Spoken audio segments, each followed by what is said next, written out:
25 years of concrete and time, the story of Fremont. Fremont Jackson walked into prison at 19 years old with a hard face and a louder reputation. By the time the gates slammed behind him, he had already convinced himself he didn't need anyone. That mindset kept him alive at first, but it also cost him pieces of himself he didn't even realize he was losing. The first year hit him like a storm. Prison wasn't just time, it was pressure. Every day was a test. Who you talked to, where you sat, how long you looked at someone. Fremont learned quickly that respect wasn't given. It was taken or defended.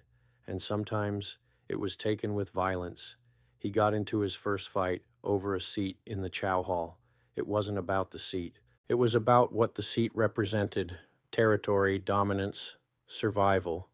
That fight earned him a reputation, but it also landed him in the hole for 30 days. That was Fremont's first real taste of isolation, and isolation changed him. In that small cell with nothing but his thoughts, Fremont started replaying everything: his past, his choices, the people he hurt, the people he lost.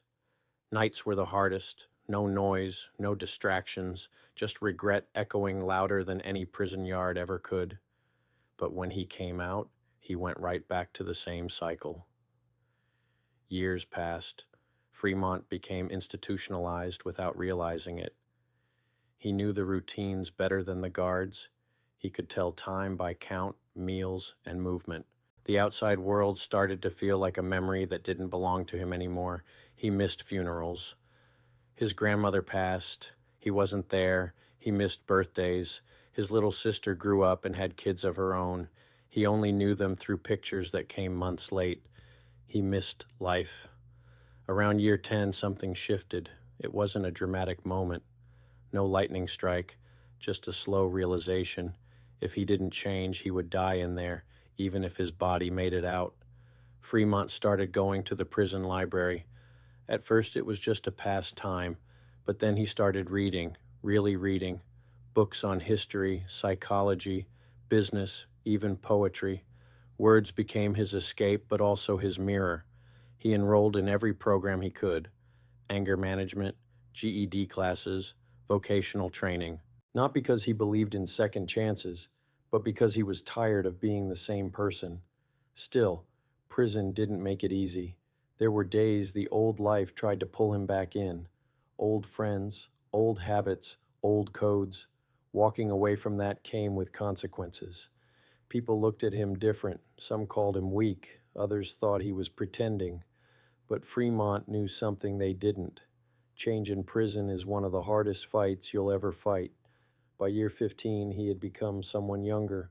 Inmates started watching, not because he was the toughest, but because he carried himself differently.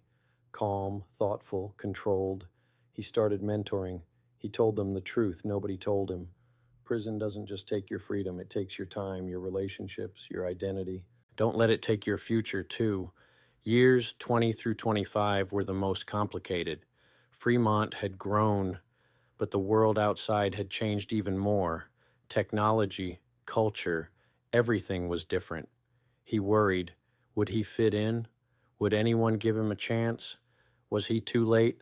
On his 25th year, Fremont stood in front of the same gates he walked through as a teenager, only now he was 44. The doors opened. Freedom didn't feel like freedom at first. It felt overwhelming. Too much space, too many choices, too much silence without bars around it. But Fremont took a step forward anyway, because after 25 years, he understood something most people never have to learn.